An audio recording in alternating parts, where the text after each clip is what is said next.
Altitude. Altitude.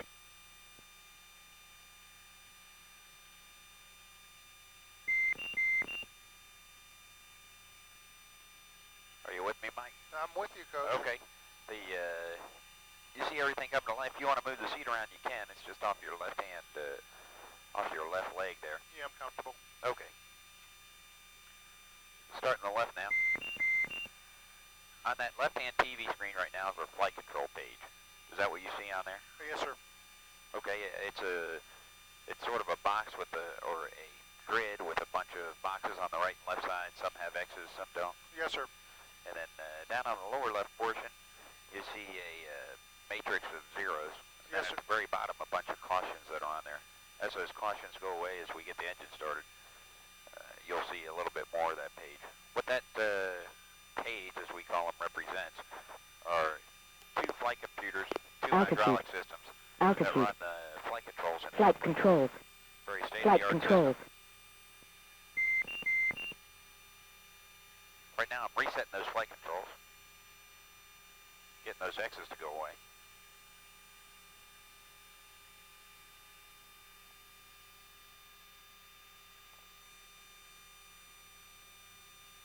And now I'm ready to move the stick around like Jimmy talked about. So you want to keep your legs open. I'll move the stick. You can see those numbers up on the top in the center start to move around as I move the flight controls around.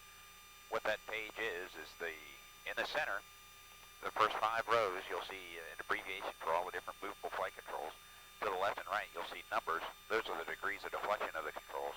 And the arrows say in which way they're being deflected. And moving the stick. This is fly-by-wire, is that correct? You bet. And that's what Jimmy is out there. That last check is a human interface, if you will, making sure that all the wires are connected in the right way so that it's not reverse logic on there, so that as I move the stick to the right-hand flap goes down, the left one goes up. Same routine there. Now right now we're in the takeoff configuration. Just got a thumbs up from Jimmy. Looking over on the right-hand TV screen now. This is our bit page, or our electrical test page. 2 columns of information. On the left-hand side is an abbreviation for all of the different electrical systems on the airplane. On the right-hand side of each column is a status of the system. Around the outside are push buttons that help us test out all the different systems. And that's another great thing about the airplane. McDonnell Douglas designed it with a flight control system that gives us great flight characteristics in both high and slow speed flight, making it kind of a jack of all trades for the pilot, and some great avionics. What they also did was make it a great maintenance aircraft as well. Around the outside I can test any one of these different systems, and up in that upper left hand corner that you see is blank right now on that right hand TV screen, Yes, sir. would come up a matrix of numbers. That matrix of numbers would tell, after we test something out, would tell the maintenance troops exactly what's wrong. So they probably ran one of those when they pulled out that avionics that said, and it'll say what part of the different system is not working correctly so that they can just replace it. And in that case, they probably pulled it out and it said replace, when they look it up in their maintenance books, it says replace the whole left-hand DDI or replace the whole box. It's like having a Mr. Goodwrench workbench right in the airplane with you. So it makes it very self-contained so that they don't have to have a lot of extra equipment. You can do a lot of maintenance on the organizational level and not have to send it into what we call a maintenance depot to have it fixed. Now what I'm going to do what I'd like you to do down in the bottom center of that right-hand TV screen is something that says menu. Got down it. there. Yes, sir. Just below that is a push button. Go ahead and hit that one. This is our display menu right here. You can call up any one of those on any one of the 3 displays that we have. Always what I do, because I like to have it that way, is have our navigational display down in the center bottom down there. How does it read? When you say navigational, what do I punch? No, it's already down in the center, in the bottom center display. I got that. Yes, sir. I got that. On the left-hand side is our flight controls. You can see around the outside all the different displays. Right. Okay. That we can call up. Right now, what I'm going to do is put the flight controls over on the right-hand side. Okay. Put our checklist over on the left, and we'll run through the checklist a lot like we'd run through for the demonstration. So same thing, it's not quite an F-18 checklist because we have a couple of extra items on these airplanes that we use to go while we're flying. And I'll run it through just like the boss would run through it. Check your smoke pressure on, check your trim advisory on, check your heading normal, mine is 083. Set your altimeter at field elevation. My altimeter is set 2976. That's you can set it back there for yourself, 2976. Okay, thank you. Check your barrel warning off. Check your flight controls at 1230, 30 and 5. Check the field, check the CNAR and light out. And now we're ready to go. Oh, a little sun out there.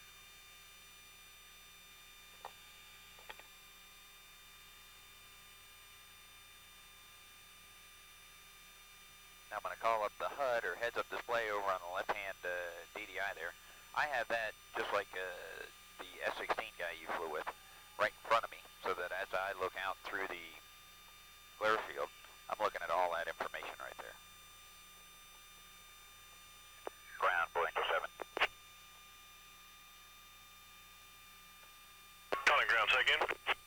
Yeah, that's Blue Angel 7 with you, ready for taxi and on a local IFR heading to the southeast. Roger, Blue Angel 7, roger, taxi runway 17, Bergstrom altimeter 2966. Thank you. Blue Angel 7, 2966, taxi into 17. And Blue Angel 7, you'll experience a measured ceiling 1,500 overcast. Visibility is now 7 miles, temperature 770.69er. Blue Angel 7. Phantom 1 ground.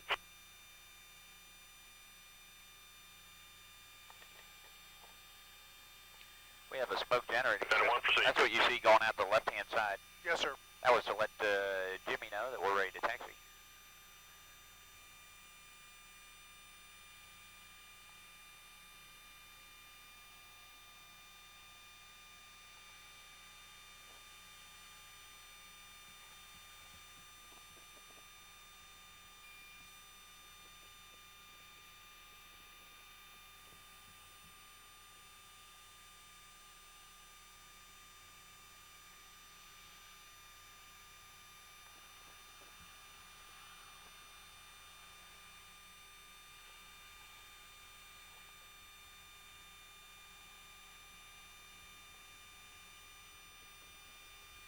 Taxiing out, I'll explain to you our primary flight instrument, or that HUD, over on your left-hand DDI right now, Mike. As you're looking at it, there's a line that goes all the way across about an inch below the top. That's our horizon line, generated by our internal gyros there from our INS. In the center of that, you'll see a circle with a tail and 2 wings. Yep. That's our velocity vector, a lot the same as you probably saw on that F-16, if you can remember that. Explain that one to me, please, Doc. Sure. The velocity vector right there is generated again by the gyros inside the airplane, telling me which way's up, which way's down. That tells me exactly where the airplane is going. So as I look at it right now, we're going along right level with the horizon a little bit. Maybe just a little bit nose up, probably about an eighth of a degree as we're climbing up this little hill here. Right. And that always tells me exactly what the airplane is doing. Angle of bank, everything I need to know is displayed. That is just an exact representation of where the airplane is going. Down just below that is a W with a couple of wings. You see that? Yes, sir. That is our attitude instrument. That is not generated by the computers. It's a backup system by an external gyro that's right up here in the front cockpit. And that is designed as a backup, but what that also does while the other system is working is tell me where the nose is pointed. The mechanical gyro in the lower right quadrant of my console is the old age equivalent of that. That little W is being generated by that gyro right down there on your off of your right knee. Yeah. And that is exactly it. That's the old age equivalent of what used to be. It can't even be related to what's a velocity vector, but that is called a waterline symbol. Yeah. And that's an attitude symbol of the airplane. Tie that in with airspeed and a few other things, and you can get a velocity vector. But the computers do Doc, did you fly before you went to Princeton, or did you not learn to fly until you got out of Princeton? I did not learn to fly until I joined the Navy, which was about a year after I got out of Princeton. What year did you graduate from Princeton? 1987. Just to the right of that waterline symbol, you see a box with 530 in it. Yes, sir. That's our barometric altitude. Right now I'll throw a switch and I'll give us our altitude above the ground, which is 0 right now on the ground. To the left of that W is a box with a 48 in it. Yes, sir. Airspeed. So altitude on the right, airspeed on the left. That number only goes down to 48. If we see less than 100 in there while we're flying, we're not doing much flying anymore. Yes, sir. So we don't. They only designed it to go down to 48, and they could have designed it to go down a lot less. But we're concerned with airspeed on takeoff and landing too. As you look down below that box with the 48, you'll see a G with a number. Yes, sir. That's our aircraft G right there, and that will give you a constant readout of what the airplane has on it. Just below that, right now is blank. You would see a static G, or like the max G we've pulled above 4 Gs. On the takeoff maneuver, you'll see that'll spike to about 6 to 6.5.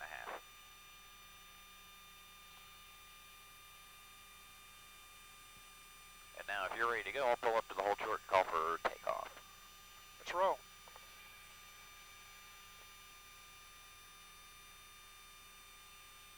Tower, Blue Angel 7's with you. Single for takeoff, looking for a squawk and an altitude clearance. Blue Angel 7, understand you on tower frequency, ready to go, sir? You got it. Roger, taxi into position and hold, and I've got a local IFR clearance for you when you're ready to copy. Okay, pause and hold, Blue Angel 7 ready to copy.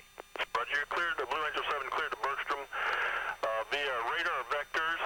On departure, maintain runway heading, climb and maintain 4,000. Expect 11,000, 10 minutes after departure. Departure frequency 306.2, squawk 0263.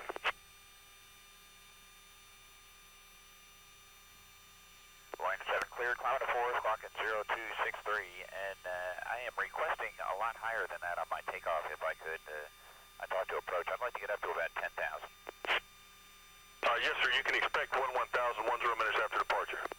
Okay, I'd like to be cleared to 10 right off the bat because I'll get there pretty fast. Oh, I see. You want an unrestricted climb, sir. I'll coordinate that. Are you ready for departure now? I am ready for departure, but I'll hold until I get that altitude clearance. Roger that, sir. I'll coordinate with that. And understand you got the rest of the clearance. Got it all, thanks. Roger. Are you hearing all that on the radio, Yeah. Mike? Okay. When I call out, I'll call out as an airborne call sign of Blue Angel 7. So anytime I'm talking, or you hear Blue Angel 7 on the radio, I may cut short our conversation.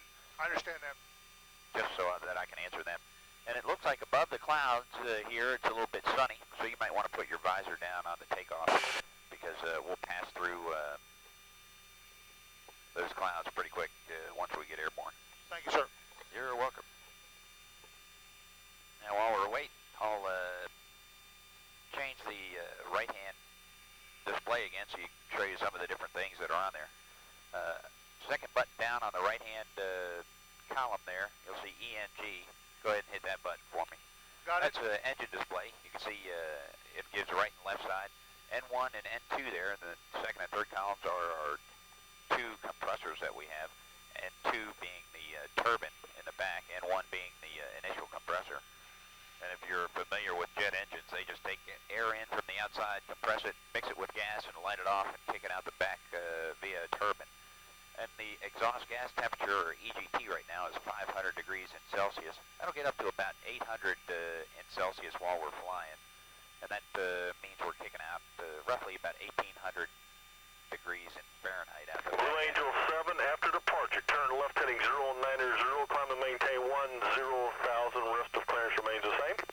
Blue Angel 7, left turn to 090, climbing to 10, thank you. Blue Angel 7, wind estimated 210 at 16, change to departure control, cleared for takeoff. Blue Angel 7, cleared and switching. Go. Okay, I'm going to call up the flight controls over on the right-hand side again for takeoff. Park and break off, maneuver. Low transition, high performance climb. Are you ready to go? Okay, you bet. Let's go. Okay, running it up. You want to get that mic a little closer to your mouth, How's this, Mike? Doc? Yeah, that, One, I two. can hear you quite a lot. I can hear you a lot better when that gets a little closer. Okay, 1, 2, 3. How we go? Okay, running them up.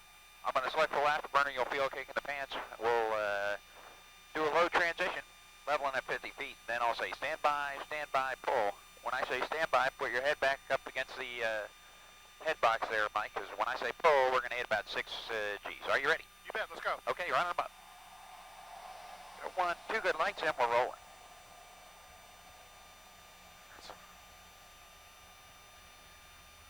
Coming up on 1,000 feet, there's 110 knots. 130, 150, 170, and lifting off now, leveling at 50 feet.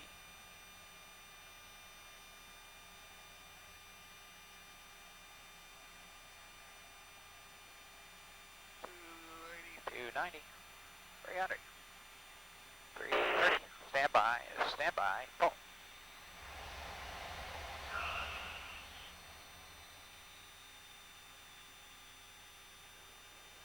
737 said not to do this stuff. Blue Angel 7, are you up yet? Yes, sir, with you. Climbing out, passing 5 for 10,000 and a left turn to 090. Blue Angel 7, Roger, maintain 10,000, port canceling the IFR and continue on course at your discretion. And Blue Angel 7, cancel, proceeding VFR at 130. Alright, sir, and just stay with me for advisories. Welcome. Blue Angel 7, if you would stay within 20 DME of Bergstrom, that would pretty much keep you in my airspace. Blue Angel 7 can do, thank you. Thanks. You can see just below that G meter there, Mike. 2277 Austin, We had good about morning. 6.2 on that pole. I'll have over shortly. We did about 6.2. Yeah, just to give you an idea what that felt like. Yeah.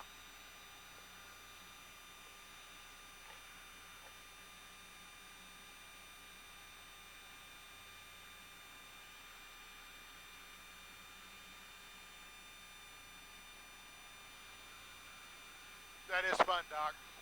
Yeah, I know. Now you know why I enjoy my job so much. Now, how much do you pay the Navy to get to do this? Oh, yeah, it's a scam. They pay me. It's just really great. I know. Now coming out here, Mike, I'll tell you a little bit about the team while we got to get to about 10 miles away before we start maneuvering. 16 officers, 100 enlisted personnel that make up the flight demonstration squadron. I already told you about 4 of the pilots flying the Diamond, 2 fly as solos. Those guys are the maximum performance demonstrators, and we'll get to some of what they do. Blue Angel 7, is that Mike Levy passenger, the same one that owns the taxidermy shop? You don't own a taxidermy shop, do you? No, I don't believe so. He's the publisher of Texas Monthly magazine. Well, treat him good, but give him a real ride. Okay. Guy was asking if you own a taxidermy shop. 532 Austin D, departure, ready to contact, climb, maintain. Mike, you don't own a taxidermy shop, do you? Nope, I don't. Okay. I didn't think so. Our show season starts in mid-March, runs through mid-November. I already told you about all the training that we do. Our winter training starts in January, runs through mid-March.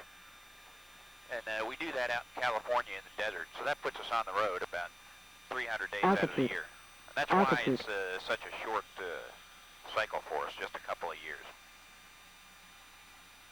Are you married? That I am. Kids? No kids. Although most of the guys do have kids. How's your wife like Pensacola? Oh, she loves it. Or Hurricola, as we're calling it lately. Yeah. A couple hurricanes been blowing through there, but that's about the normal, they said. Get a couple per year. Where's she from, Doc? She's from Tampa, Florida. I'm going to turn us around now real quick, Mike. 08 Charlie, contact Gray Approach 13205. Have a nice weekend.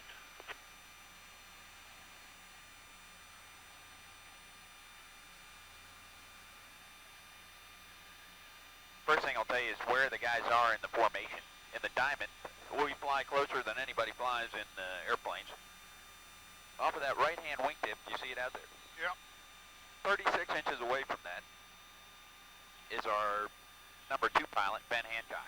Now, we're in the boss's airplane, or picture us there, and with Ben out there on the right wing. Now, if you were to take away his canopy, he could probably reach up and grab the boss's wing. That's how tight we fly. We have something called a spring on the stick that allows us to do that, and I'll let you get a chance to feel that. When you say a spring on the stick, Turn right heading 230. Go ahead. when you say a spring on the stick, what do you mean, Doc? Doc? We actually have a spring that is down. You can take a look at it when we get out. But I hook it onto the stick, and it provides a pull on the stick forward so that we get a greater feel of the airplane to maintain tight formation. 36 inches away from that left wingtip would be number 3, Doug Thompson, and in the slot just underneath is Scott Anderson. 36 inches wingtip to canopy separation throughout. That's the aura of the diamond. Hey, well, hey, Doc, let me ask you a question. If you're in formation flying low level, what do convection currents do to you guys? They pretty much act on everybody at once. So the bumps are there, you just got to ride them out. And when they act on the boss's airplane, you can't react to them because then you probably bump into somebody. So you just fly along and you let them hit your airplane, because they're going to, if they hit the boss's airplane, they're going to hit yours within a millisecond. So they pretty much act on each airplane at the same time. So it moves the diamond around all together as one, if you will. I hope so. Right now I'll show you just a diamond roll. Real slow, easy roll, Mike. Graceful maneuver. If you were to talk to those guys, they would probably say it's a dynamic maneuver to hold the formation. So if you get a chance to talk to them, graceful is probably not the word you want to use. We're rolling left, rolling right. To the left. It's a very slow roll. And again, if you can picture those wingmen out there on either side, maintaining tight formation. The boss who you met has to be extra smooth while he does all of his maneuvers. And he's always calling out the different things he's doing with an airplane. And I'll start right now with some of his calls. Easing power. Americans 2270, contact Austin approach 119.0. Coming left. Coming further left. A little pull. That's the kind of calls. Stay at 4,500 above for now. We're doing 2.9 Gs on this one. Yeah, you bet. Can you feel that on your face now, Mike? Yeah, more on my butt, but yeah. Okay. Yeah, you get a little heavy. Try lifting your hand off. You can see you've been in G and under it before. Yeah. See how tough that gets. But 3 Gs is nothing for those guys flying in the diamond, maintaining that tight formation. Pulling up to 3.5, how does that feel? Super duper. All right. Altitude. Looking off to the right-hand side now, there's that little smoke trail we just left in the sky. Yeah. It's kind of a habit pattern of smoke on, smoke off as we do the different maneuvers. Now I'll just take you through what we call our diamond, or our delta loop profile. All 6 airplanes together. Off of that far right-hand side Altitude. of number 2's Altitude. wingtip would be our solo, our opposing solo, number 6, Mark Provo, and off the far left-hand side would be our lead solo, Rick Young, our operations officer. This is a maneuver coming in, taking it straight up through a loop, pointing straight down. The boss would say, smoke on, ready break, and all 6 pilots would exit the flight line in a separate direction. Ready to go? Ready. Up we go. Adding power.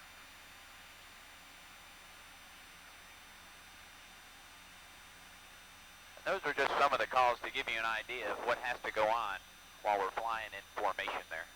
Otherwise, you can't react. You have to sort of take it on blind trust and faith through the inverted here of what the airplane is doing.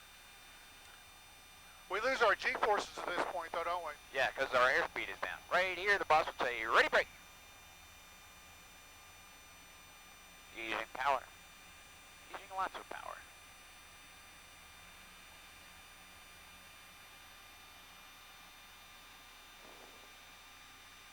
Now, how come you're flying without mask? We do that. That's another thing that we do that you normally have to do in the fleet. And one of the number 1 reasons is that we can do it. We stay below a cockpit pressure of 10,000 feet. So it's not required. It is required normally in ejection seat aircraft, though.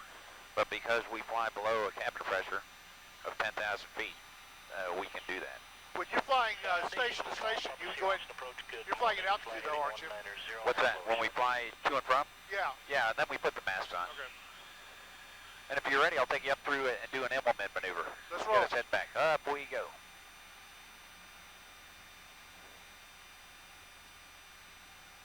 Just turn us around in strictly the vertical here. Like they would head back in towards center point for the cross after that delta loop break.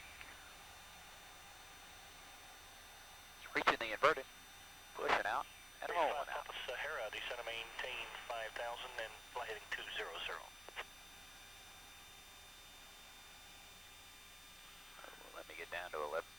and again.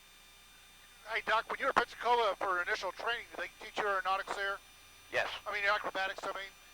Yes, they do. When they teach, you go through classes in Pensacola for about 3 months where they do teach aerodynamics. And then when you go through your initial part of training, they teach you the basics. And then once you're ready to start maneuvering the airplane, they teach you aerobatics in the small propeller airplanes. I mean, these type of maneuvers, were these taught to you initially yet? You bet. Pensacola? Yep. These are basic flight maneuvers? Yes, they are. And that's pretty much what we do. We just add a little bit of Blue Angel flair to them. Every maneuver we do is taught to every prospective naval aviator. Then we add our own little flair to them as we, by tight formation and maximum performing these F-18s. When you're going through a maneuver like the one we just went through, is your eye always on the instrument so you understand position? No, normally it's outside. It's a visual scan. You're using visual cues as opposed to instrument cues. Yeah, I'll look at a few things on the way in. I'll look at airspeed and altitude to make sure I'm hitting the right parameters. And then pretty much each maneuver is a visual check. For the guys flying formation in the diamond, they're just flying strictly off of the boss's wing. Okay. So until they split up on some of the other profiles, and then it's airspeed and altitude. Right now I'll show you a tactical split S. We saw the first maneuver that our lead solo does, or our opposing solo does on takeoff, the high performance climb. He follows that up with the split S. We'll measure how tight our turn is here by rolling the airplane over and pulling it through and judging our altitude on the bottom. If you're ready, I'll say rolling and pulling. When I say pulling, I'm going to put on about 4.5 Gs in afterburner. Let's roll. You ready? Yeah. Okay. Like the burners. Rolling. Pulling.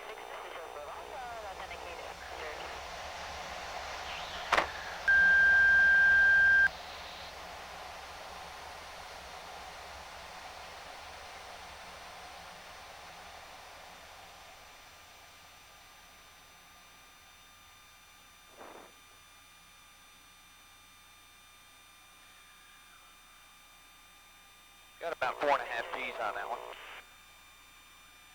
Looks like we dropped, we bottomed out at about 8,100 for about a 2,900 foot turn radius. We're up a little higher than normal, but that gives us a pretty tight turn in the F-18.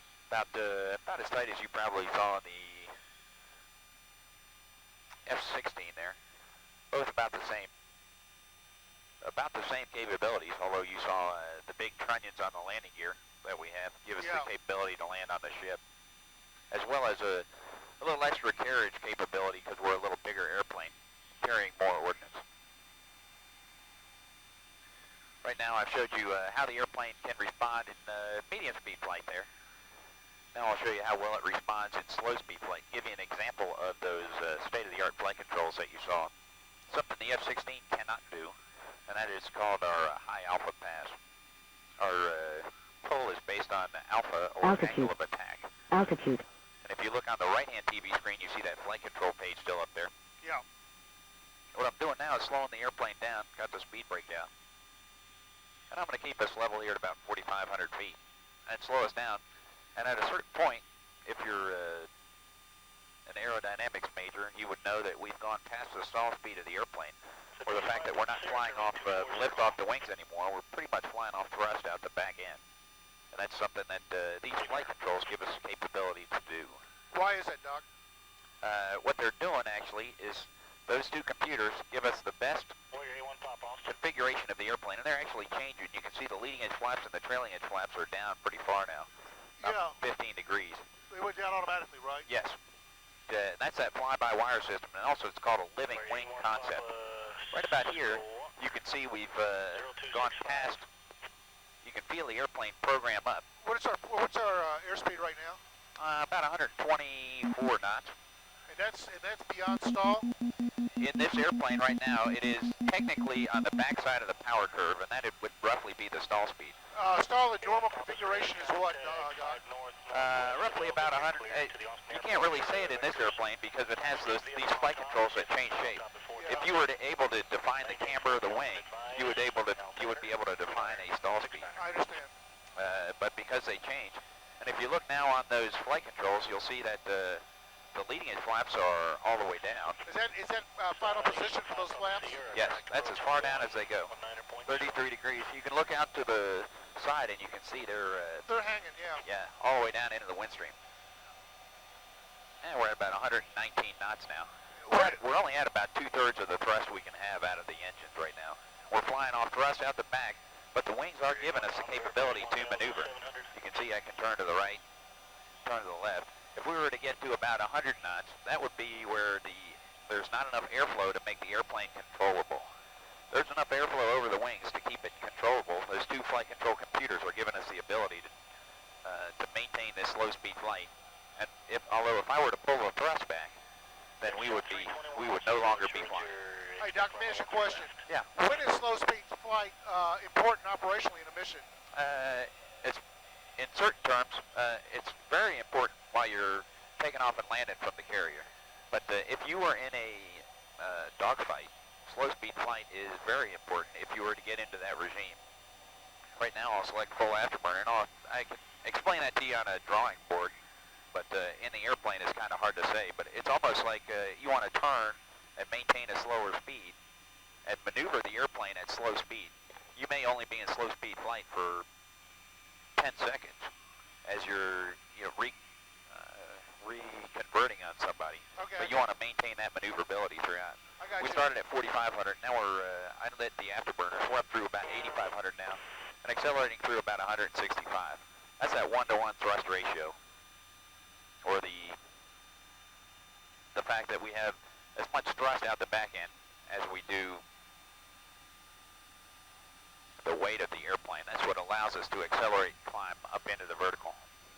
Right now I've got the afterburner still lit. We're going to cover that ground that we just covered.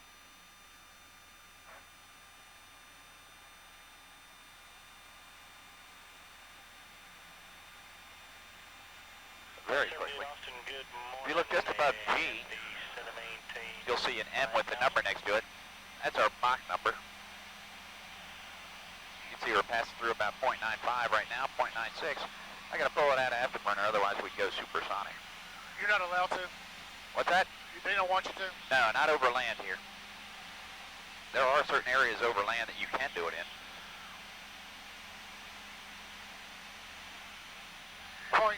Point 9, so we're going about, what, 575 knots?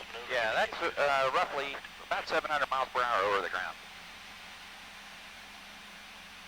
If you're ready, I'm going to tip us down here a little bit. Then I'm going to take it straight up into the vertical and do some vertical rolls.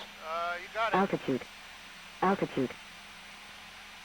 Okay, I'm going to pull up to about 5.5 Gs on the way up, Mike. Okay. Up we go. Report canceling IFR and continue on course at your discretion. I'm going black. And rolling.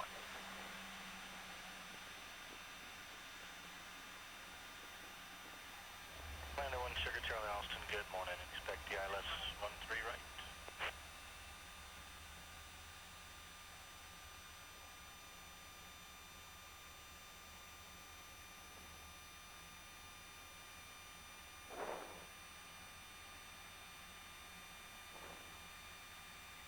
And that was called our vertical roll profile, Mike.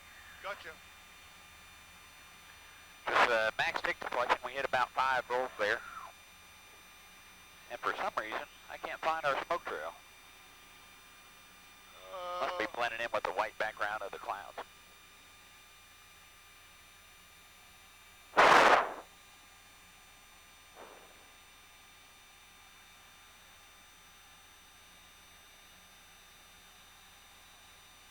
I went black on that one. A1 Papa cancellation received. You just want to stay on the code for Altitude. Yeah, you really got to get on the hook when you're not having a G-suit. What, not only the fact that we don't like the stick pumping up on us, knocking our hand out of the way. Also, every time you do a maneuver, all the maneuvers we do are pre-planned, and we know exactly how much G is coming on. So it gives us more of a heads up, if you will, to get after it and get on the hook maneuver, start pumping blood up to the brain. Did you eat breakfast this morning? Oh, yeah. You never had problems? No. Cool. Yeah, it's like sitting at your desk or something. Yeah. That's what well, it's what I do. It's what you do. I've been sitting in a cockpit of an airplane for about 2,000 hours. I know it's not quite as long as everybody else does in 9 years of work, but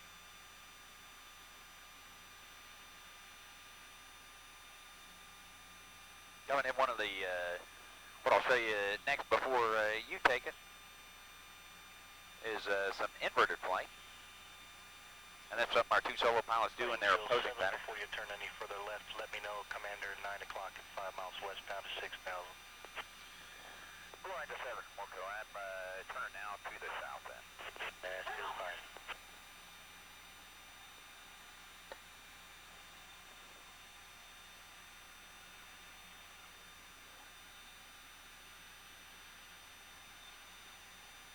And if you're ready, Mike, I'll accelerate us up and show you no need to get on the hook maneuver for this one. Inverted flight gets a lot of blood to your head. No doubt about it. You ready? You bet. Okay. Making sure everything's all strapped down. It's And rolling in.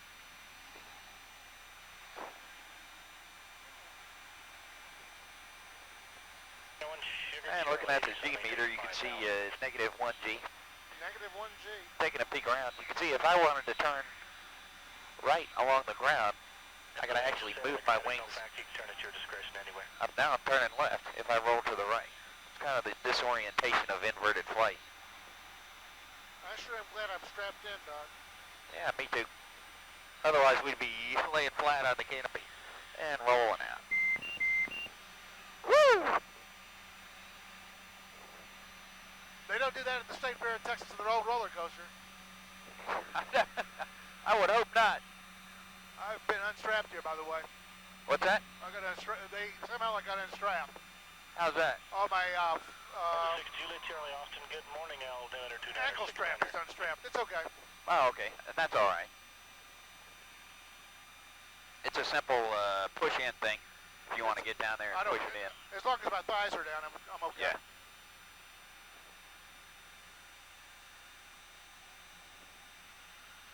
And coming back around here, I'll get us leveled off, give you the stick for a second. Unlike the F-16, this thing moves around quite a bit. Nature Whiskey Austin approach, good morning, Austin altimeter 2969er. Now if you want to, go ahead and put your right hand on the stick.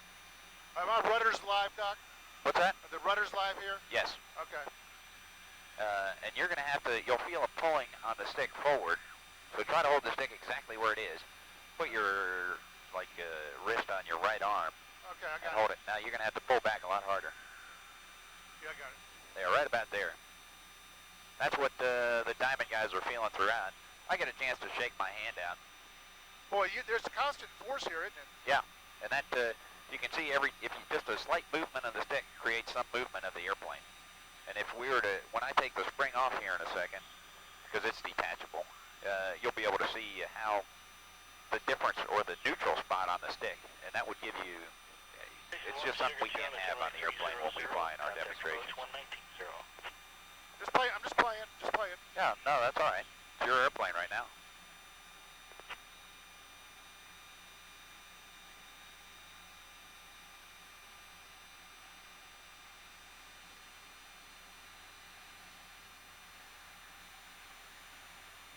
We actually have to come back to the left a little bit because they wanted us a little further south of our position. How am I doing, Doc? Good. If you want, I can take that spring off, or do you want to leave it on? No, me may as well leave it on. Okay. Your right arm must be much stronger than your left. It's not so much the right arm as it is the, what the heck they call this? Not your wrist, but your forearm is, it's like a Popeye forearm on the right-hand side. You can go ahead and try to roll it. Just push the stick all the way over in one direction. Delta 190 off approach. You want to catch it again? What's that? I'm sorry. Go ahead, Mike. I got a little rough there for a second. Yeah. So all you got to do is push it over and the airplane rolls. Yep.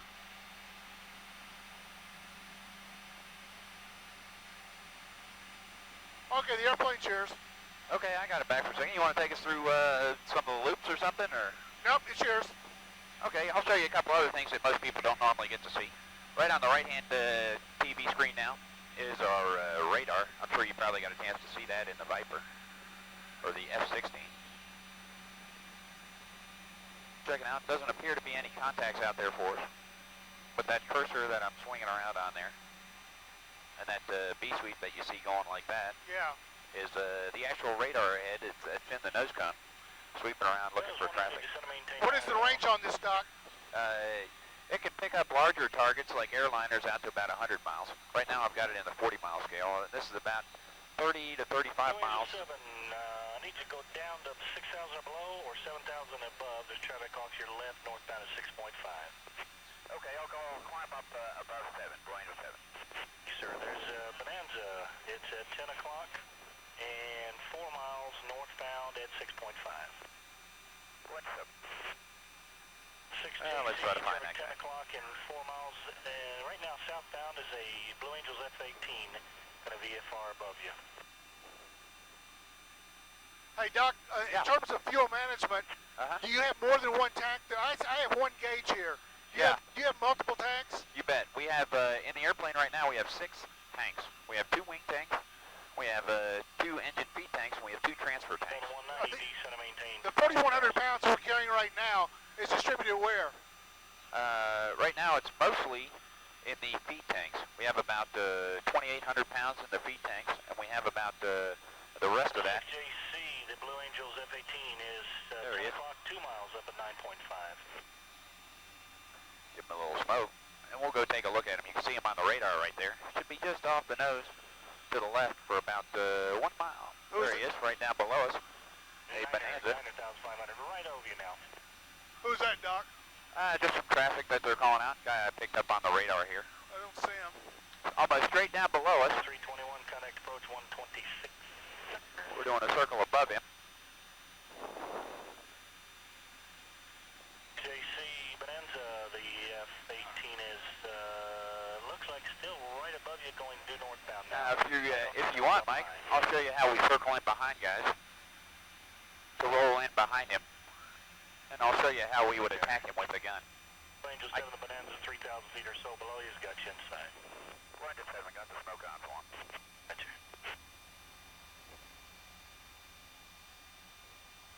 This is where slow speed flight comes in handy.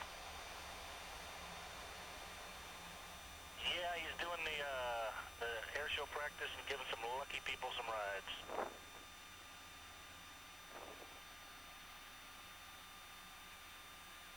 We're already getting past him.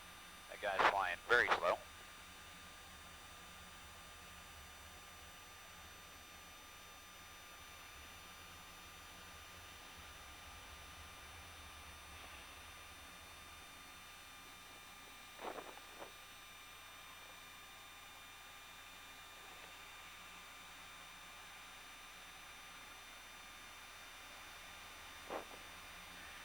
Turn right 230.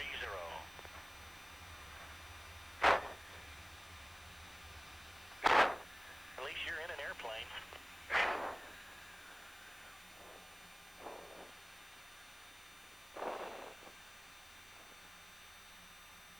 Oh, I had him.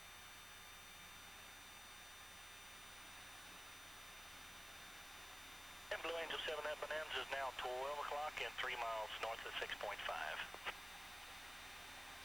Roger 7, got him in sight. Good deal.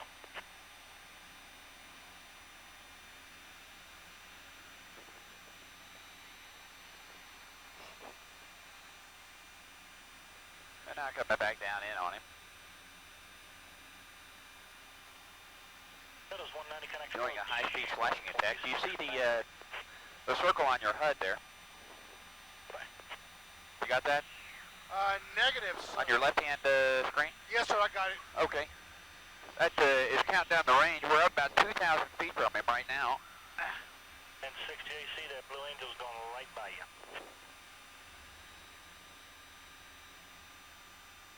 Just a little display of how the airplane works in the air-to-air Right configuration. over, looks like about 500 feet.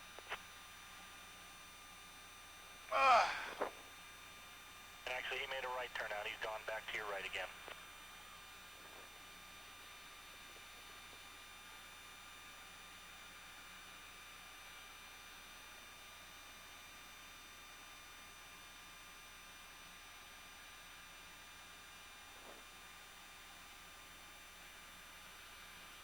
I called up the air-to-ground radar on the right hand. How you doing, Mike? I'm doing great, Doc. All right. Calling up air-to-ground there. You can see there's some kind of city right there. That's 30 miles away. I want to get a little closer than that. Looks like we have an airfield at about I'm gonna have to shrink the scale down. And we'll head back. I tell you what, we'll head back up to the north, and we'll paint a picture of the 316 Austin. Good morning. the airfield at Bergstrom.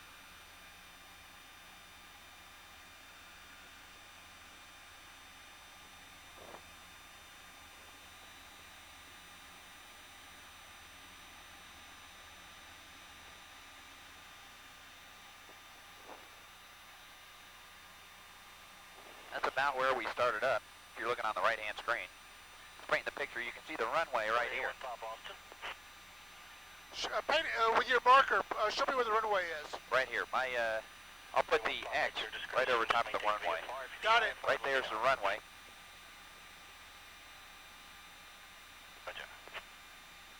Now our briefing room would be about right here in this building. You can see the other building next door and the two big hangars right inside of my cursors right now. I'm not sure we'd be able to see the airplanes on there. We'll get a little closer and see if we can paint our jets, which are going to be right here on this ramp space. To get to a little tighter scale.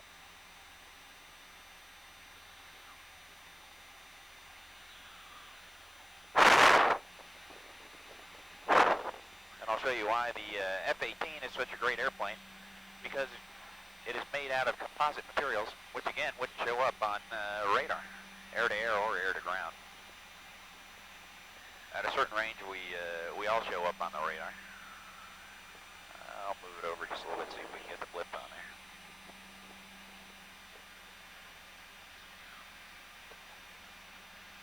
Oh, still showing nothing on there.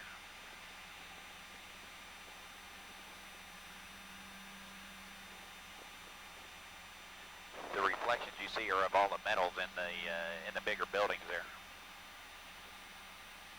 I gotta make sure I don't get too close to Bergstrom here.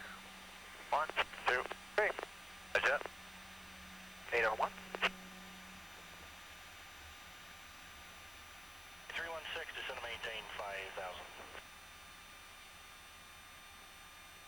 Sorry, cut somebody out. No, Army 316, descend to maintain 5,000.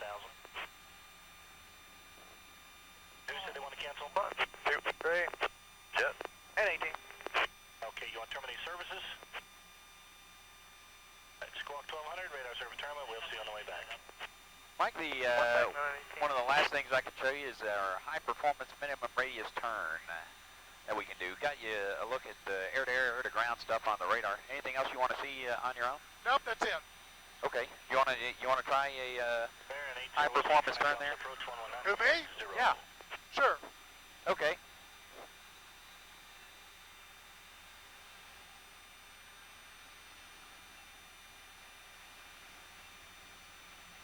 You're going to have to come back to the left again. Altitude. Altitude. Aircraft is yours. Okay, I got it. Do you want me to take us through a 360-degree minimum radius turn here? Yeah, let's do that, Doc. Okay, we're at about 7.5 G's on this one, so you're really going to have to get after the hook. We hit about 6.7 in that conversion onto that Bonanza.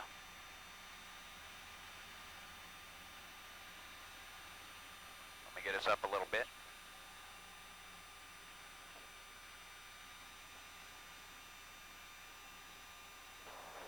We'll do it to the left. So if you want to start flexing your legs and tightening up, I'll take us through. You ready? We're ready. Okay. To the left. Ready. Hit it.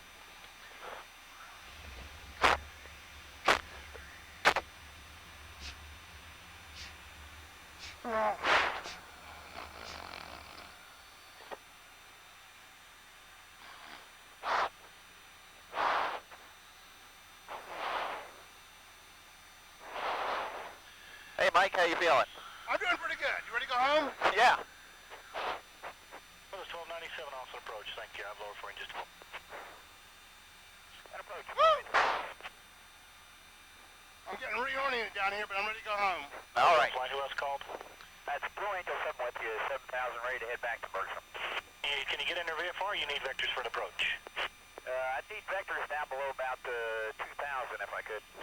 Okay, the 2,000 is as low as I can go. Try that. A-front. Just want to maintain 2,000 and just continue direct to Bergstrom. I may have to turn you out here in just a little bit.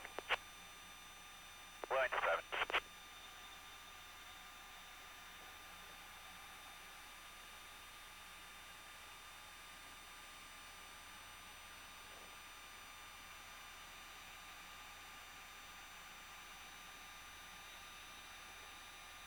And Northwest 797, if you would go slow. Maintenance 7. Roll out on the speed of them, just want to maintain. Yeah, about 10 minutes out, jets up. Roger that. Army 316, turn rating 230.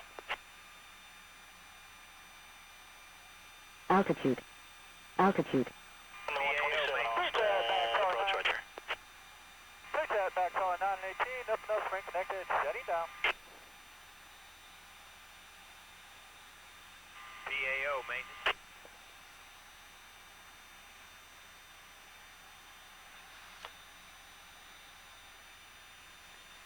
That's 473 departure, better contact, climb maintain 1000.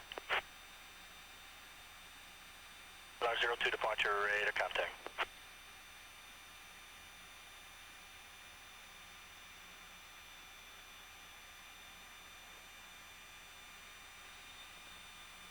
Approach, Blue Angel 7's VFR, cancel, got the field sight. Angel 7, there is a helicopter in the pattern there. Bergstrom, you have the Air Force Base in sight? Yes, I do, about 3 miles due east of the field. Okay, if you would just enter left base to 17, I believe they want you that way. Just stay south of the river, contact Bergstrom Tower. 17 more go, thank you. Bye. The taxiway's got uncontrolled vehicles. If you'll just kind of ease in, they'll stay out of your way when you land. The wind's estimated 220 at 10, and you can land about the beam to control tower, maybe a little north. There's a field off to our left-hand side. You got Mike? it? I got it.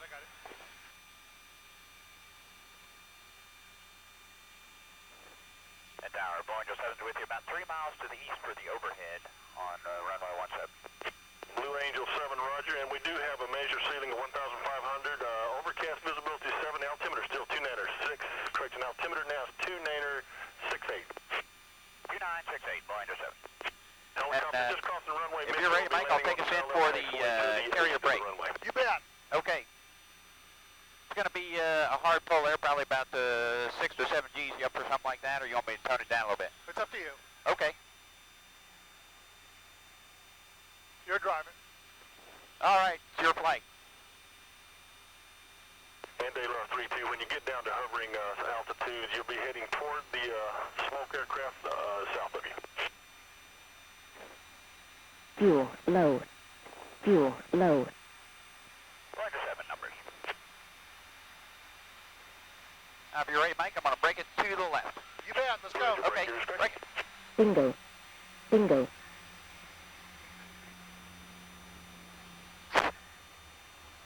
I am gone.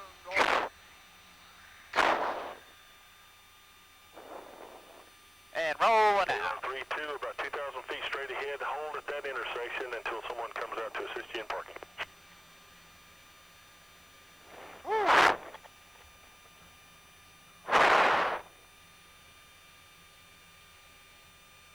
Gear flaps turn in. Blue Angel 7, 3 hour line, full stop. Blue Angel 7, roger, wind estimated 220 at 11. Understand wheels down. You're clear to land.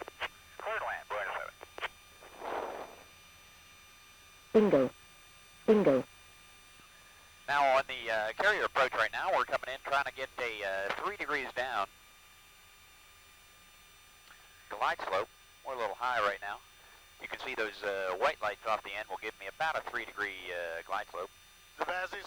Yeah, I want red over white on there, Bingo. There you go. right Bingo. about here. Now what I have to do is maintain an on speed, which is so that bracket is around the velocity vector. And I'll Altitude. keep us coming down. You'll get the feel. Altitude. You can see that wire right there. That's what I'm using as my landing point. That's about what you'd feel on a carrier approach, instead of slowing down here now within the next couple of thousand feet. We would be slowing down in about 250 feet is about the deceleration.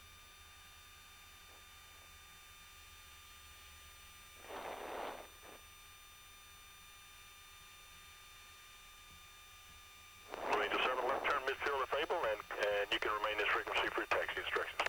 Flight 7. Bingo. Bingo.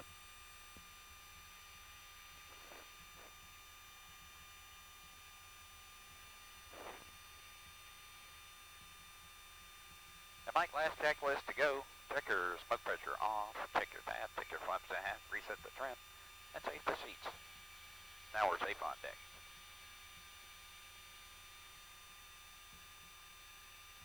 Anything else I can show you, Mike, while we still got power on the airplane with all the displays up? That's it, Doc. Thank you very much. You're very welcome.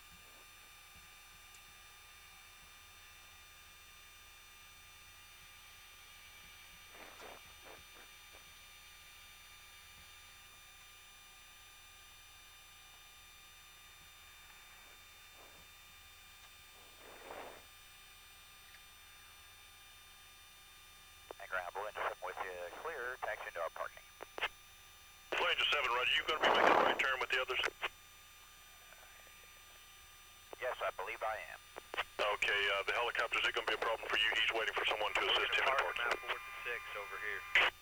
No, I'm gonna, I'll get past him easy. Okay, he's on the ground, so there should be no problem there. Oh, here he is. All right, never mind.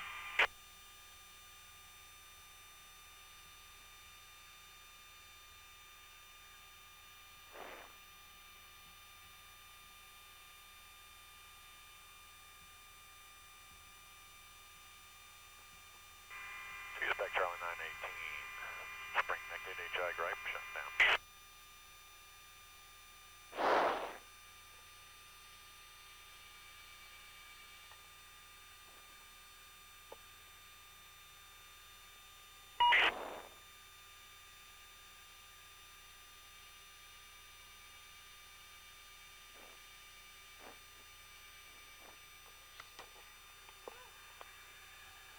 All right.